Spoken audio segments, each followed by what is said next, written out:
लूका की अंजील उसका 10वां बाब और उसकी 25वीं आयत से लेकर उसकी 37वीं आयत तक। और ये हवाला जो है हम पढ़ेंगे, आप भी मेरे साथ निकाल लीजिएगा। लूका की अंजील उसका 10वां बाब और उसकी 25वीं आयत से लेकर 37वीं, बल्कि हम उसको थोड़ा पीछे भी छोड़ सकते हैं, लेकिन हम 37वीं आयत तक पढ़ते हैं। आए हम खुदावंद के कलाम में से देखें। खुदावंद के कलाम में यूं लिखा है, और देखो एक आलम शहा उठा और ये कहकर उसकी आजमाइश करने लगा कि ऐ उस्ताद, मैं क्या करूं कि हमेशा की जिंदगी का वारिस बनूं। उसने उससे कहा, तौरेत में क्या लिखा है, तो किस तरह पढ़ता है? उसने जवाब में कहा, खुदावंद अपने खुदा से अपने सारे दिल और अपनी सारी जान और अपनी सारी ताकत और अपनी सारी अकल से मोहब्बत रख, और अपने पड़ोसी से अपने बराबर मोहब्बत रख। उसने उससे कहा, तूने ठीक जवाब दिया, यही कर तो तू जिएगा। मगर उसने अपने तई रास्तबाज ठहराने की गर्ज से यीशु से पूछा, फिर मेरा पड़ोसी कौन है? यीशु ने जवाब में कहा कि एक आदमी यरूशलेम से यरीहो की तरफ जा रहा था कि वो डाकुओं में घिर गया। उन्होंने उसके कपड़े उतार लिए और मारा भी और अधमुआ छोड़कर चले गए। इत्तफाकन एक काहिन उस राह से जा रहा था और उसे देखकर कतरा कर चला गया। इसी तरह एक लावी उस जगह आया और वो भी उसे देखकर कतरा कर चला गया। लेकिन एक सामरी सफर करते करते वहां आ निकला और उसे देखकर उसने तरस खाया और उसके पास आकर उसके जख्मों को तेल और मैं लगाकर बांधा और अपने जानवर पर सवार करके सराय में ले गया और उसकी खबरगिरी की। और दूसरे दिन 2 दिनार निकाल कर भटियारे को दिए और कहा, इसकी खबरगिरी करना, और जो कुछ इससे ज्यादा खर्च होगा मैं फिर आकर तुझे अदा कर दूंगा। इन तीनों में से उस शख्स का जो डाकुओं में घिर गया था, तेरी दानिश्त में कौन पड़ोसी ठहरा? उसने कहा, वो जिसने उस पर रहम किया। यीशु ने उससे कहा, जा तू भी ऐसा ही कर। मेरे अजीजों, खुदावंद के पाक कलाम के पढ़े और सुने जाने के वसीला खुदा हम सबको बरकत बख्शे, आमीन। आए मेरे साथ खुदावंद के कलाम में से जब हम देखें तो मैं एक छोटी सी बात आपको बताना चाहता हूं कि हम कुछ दिनों मुख्तलिफ इलाकों में जाते रहे। सिंध के जैसे सांगड़ डिस्ट्रिक्ट है, डिस्ट्रिक्ट मीरपुर खास है, शहदादपुर, उडेरोलाल, और वहाँ जाकर इस कोरोना की वबा के बायस जो गरीब लोग थे, ज़रूरतमंद थे, उनमें खुदा ने हमें तौफीक दी कि हम उनमें राशन तकसीम करते रहे। तो जब मैंने वहाँ के लोगों से कहा कि उनके नाम लिखकर मुझे भेजें, और उन्होंने भेजे, और फिर जब हम गए तो मैंने देखा कि उन्होंने अपने रिश्तेदारों के, अपने अजीजों के, अपने दोस्तों जानने वालों के नाम लिखे हुए थे। तो मैं बहुत हैरान हुआ कि एक एक खानदान में कई लोगों के नाम थे। और एक गांव ऐसा था, मैं नाम नहीं लूंगा उस गांव का, कि उस गांव में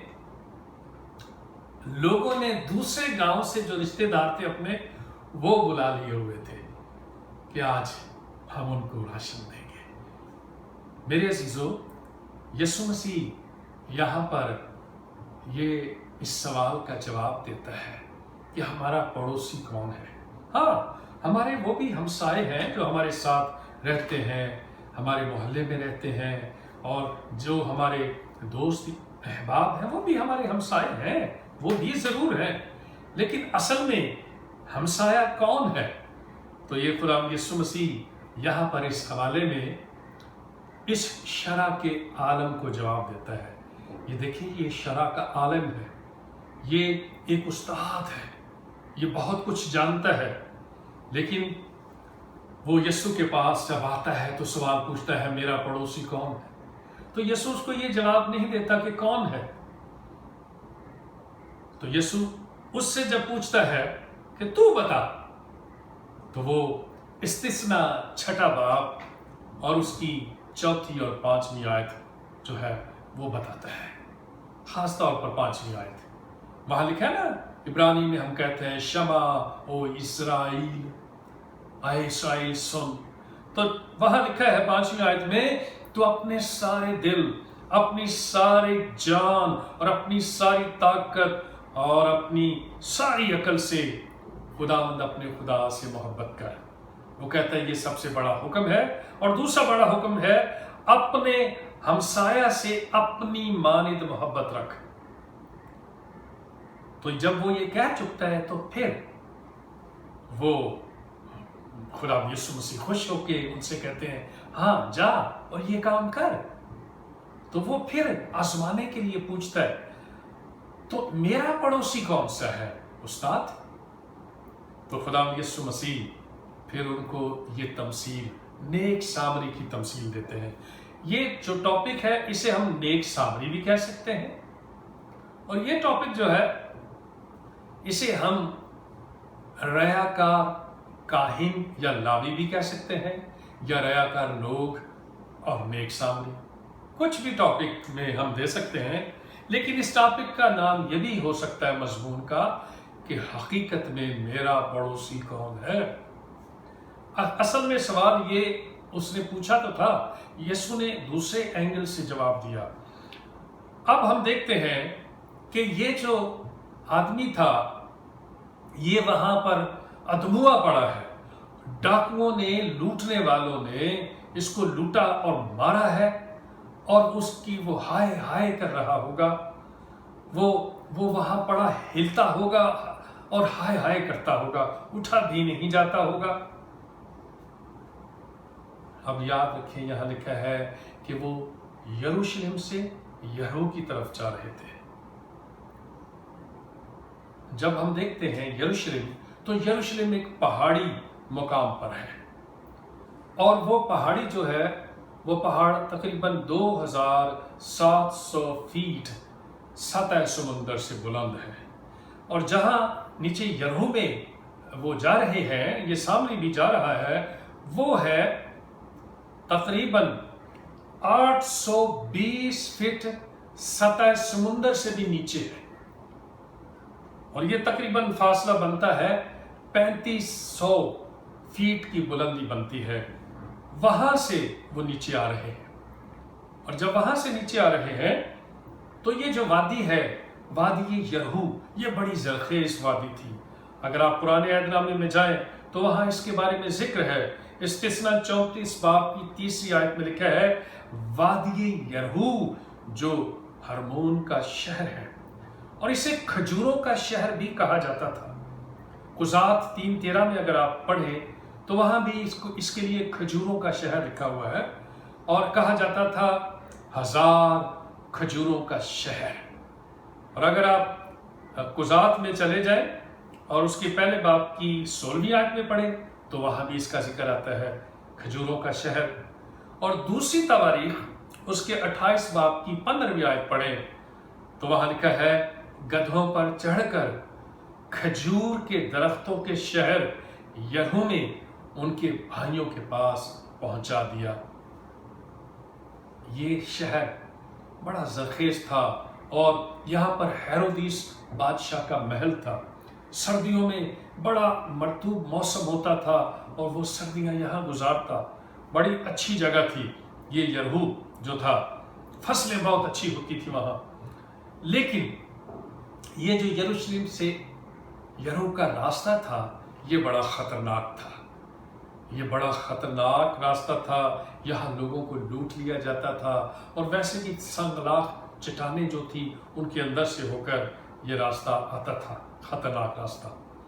تو جب اس طرح کے ویران راستے پر، روڈ پر وہاں وہ شخص آ رہا ہے تو ڈاکوؤں نے موقع مناسب جانا کہ یہ اکیلا ہے، تو ڈاکوؤں نے نہ صرف اسے لوٹا بلکہ اسے مارا کوٹا اور ادموا چھوڑ کر اسے وہ چلے گئے۔ اب ہم دیکھتے ہیں کہ جب وہ ادموا چھوڑ کے چلے گئے ہیں تو سب سے پہلے جو شخصیت وہاں آتی ہے وہ کاہن ہے، جو ایک مذہبی سردار ہے، ایک لیڈر ہے۔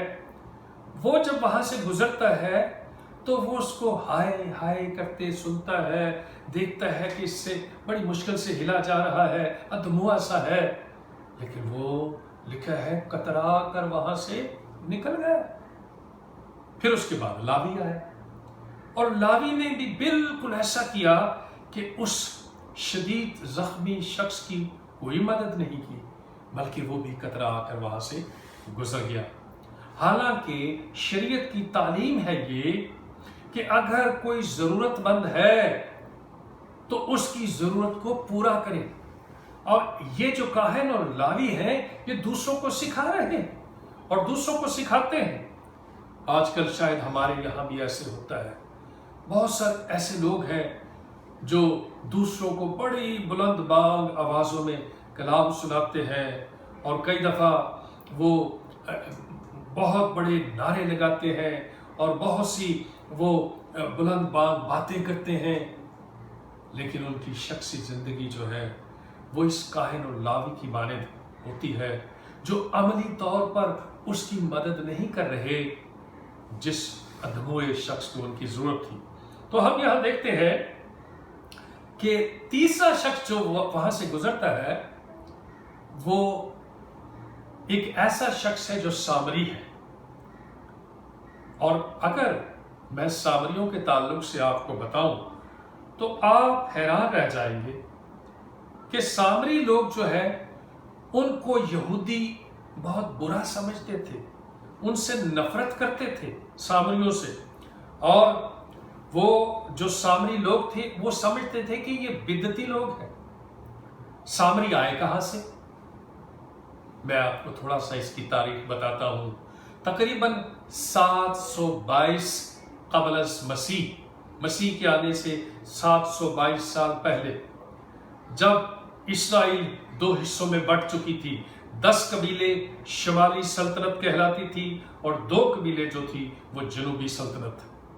تو تقریباً 722 قبل مسیح میں شاہ اسور اسرائیل کے ان 10 قبیلوں پر حملہ کرتا ہے، اور اسرائیل کہہ رہا ہوں، شاہ اسور ان پر بنی اسرائیل پر حملہ کرتا ہے، اور جب ان پر حملہ کرتا ہے تو ان کو فتح کر لیتا ہے، اور سارے ان کے علاقے کو بھی فتح کر لیتا ہے، اور شمال کے علاقے میں وہ ایسا کرتا ہے کہ اپنے لوگ جو اپنے اس کے اسور سے ہوتے ہیں وہ لا کر مختلف لوگ وہاں آباد کر دیتا ہے تاکہ ان پر ہم حکومت کریں، ان اسرائیلیوں پر۔ میرے عزیزوں، کیا ہوتا ہے جب وہ ایسے کرتا ہے تو وہ لوگ جو تھے وہ بت پرست لوگ تھے، لیکن اسرائیلی جو تھے وہ ایک خدا کے ماننے والے تھے۔ لیکن وہ جب اکٹھے ہوئے تو ان کا پریشر پڑا، شاہ اسور کے لوگوں کا بھی پریشر پڑا، وہ اپنے اپنے دیوتاؤں کو پوجتے، ان کو قربانیاں چڑھاتے، یہاں تک کہ اپنے نوجوان بچوں کو آگ میں چلاتے۔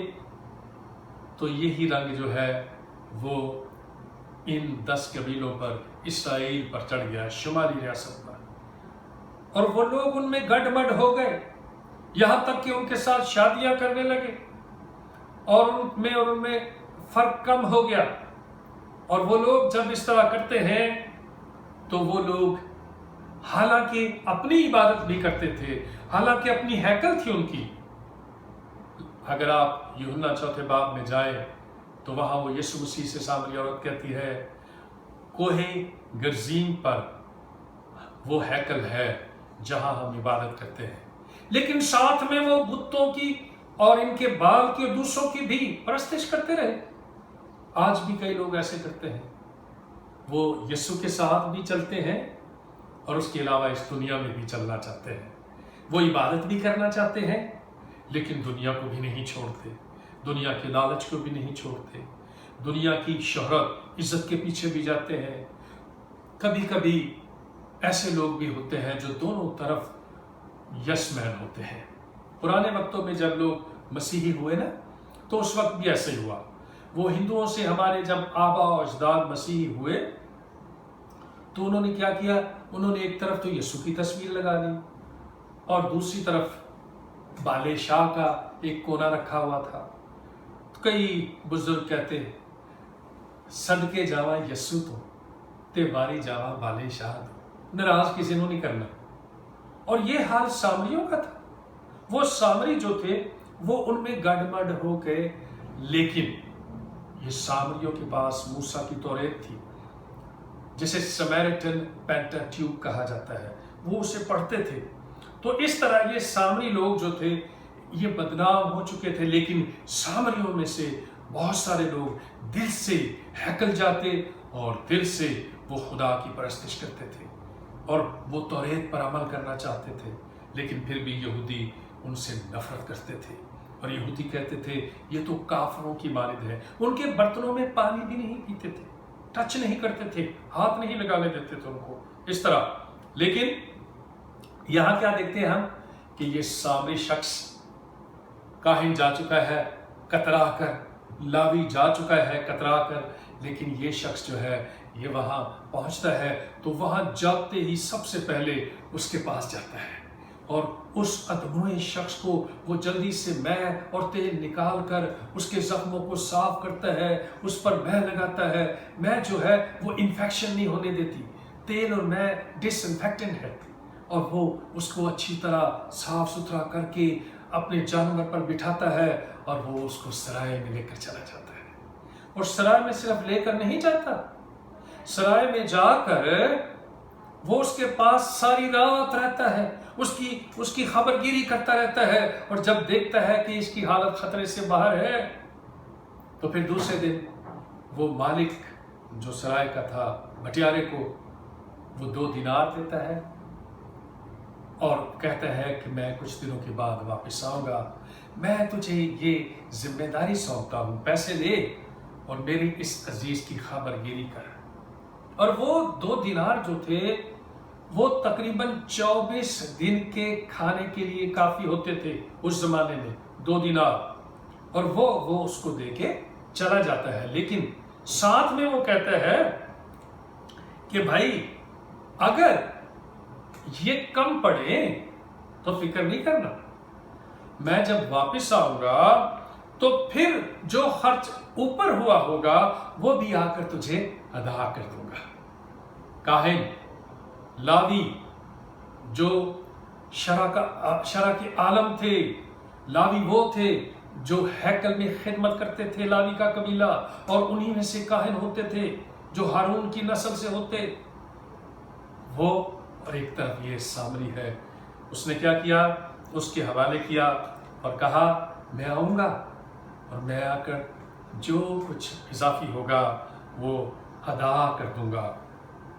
मेरे अजीजों जरा गौर तो करें, आज क्या हम यही ढूंढते रहेंगे कि हमारा पड़ोसी कौन है? अक्सर हम कहते हैं कि खुदा के हकूक हम पूरे करें और इंसानों के हकूक भी पूरे करें, फ़राइज़ दोनों तरफ पूरे करें। खुदा यहाँ यही कह रहा है कि दूसरे इंसानों का भी ख्याल रखें। यहां पर सवाल क्या था? अब इन तीनों में से उसका पड़ोसी कौन है, क्या यह सवाल था? और यह सवाल यीशु ने किया। यह सवाल यीशु ने जैसे ही इस तमसील को खत्म किया, यीशु ने फौरन उस शरा के आलम से कहा, अब तू बता इन तीनों में से कौन है जो उसका पड़ोसी? और उसने कहा वो जिसने उस पर रहम किया, रहम, फजल किया। मेरे अजीजों, रहम के लिए जो लफ्ज़ है वो भी मैं आपको बताता हूं, लेकिन पहले सुने। उसने इतना मुनासिब नहीं समझा कि सामरी का नाम भी ले ले अपनी जुबान से, फिर भी कहता है वो जिसने रहम किया। ये यहूदियों का सामरियों के साथ बर्ताव था। रहम के लिए जो लफ्ज़ इस्तेमाल हुआ है वो है स्प्लेंगित्सोमाई। स्प्लेंगित्सोमाई जो है ये यूनानी लफ्ज़ है जिसका मतलब कंपैशन भी है, और दो और मिसालों में ये लफ्ज़ नए अहदनामे में इस्तेमाल हुआ है। लेकिन ये वो लफ्ज़ है जो इलाही मोहब्बत को जाहिर करता है कि खुदा किस तरह इंसान से मोहब्बत करता है और उस पर रहम करता चला जाता है, उस पर फजल करता चला जाता है। ये एक इलाही रहम और इलाही मोहब्बत इस लफ्ज़ से हम सीखते हैं। तरस से भरा हुआ, यीशु भी तरस से भरा हुआ था। उसने लोगों को देखा तो यीशु की आंखों में आंसू आ गए, तरस आया। कहने लगा ये उन भेड़ों की मानिंद है जिनका चरवाहा ना हो। फिर वो कहता है फसल के मालिक की मिन्नत करो कि मजदूर भेज दे। मेरे अजीज, क्या हमारा पड़ोसी हमारे हमसाए है, या हर वो शख्स जो कि जरूरतमंद है वो तेरा पड़ोसी है? क्या अगर तू किसी की जरूरत को पूरा कर सकता है तो क्या वो तेरा पड़ोसी नहीं? मेरे अजीजों, जरा गौर करें कैसे एक पड़ोसी से मोहब्बत की जाए। यहां पड़ोसी की तशरीह में या उसकी तारीफ या डेफिनेशन में ना पढ़ो, बल्कि पड़ोसी बनकर दिखाओ। पड़ोसी बनने का तहिया करो, इरादा करो पक्का। सिर्फ उसकी तारीफ और उसकी तशरीह में ना पड़े। हम दूसरों के इस तरह के पड़ोसी बनते हैं जिस तरह के ये सामरी था? कैसे हम अगर किसी की ज़रूरत को पूरा कर सकते हैं तो हम कैसे करते हैं? क्या हम भी काहिन की तरह कतरा तो नहीं जाते, लावी की तरह कतरा तो नहीं जाते? क्या मैं ज़रूरतमंद का पड़ोसी बनता हूँ? अगर हम रोमियो 3 बाब और उसकी 8वीं से 10वीं आयत पढ़े तो वहाँ पर पौलुस यही अल्फाज कहता है, और याकूब 2 बाब की 8 आयत में भी वहाँ लिखा है अपने पड़ोसी से अपनी मानिंद मोहब्बत रख। जो यीशु ने तालीम दी वही पुराने अहदनामे में तालीम थी। यीशु ने उसको और अच्छे तरीके से समझाया, और फिर उसके जो बाद में रसूल आए वो भी उसी तालीम का प्रचार करते रहे।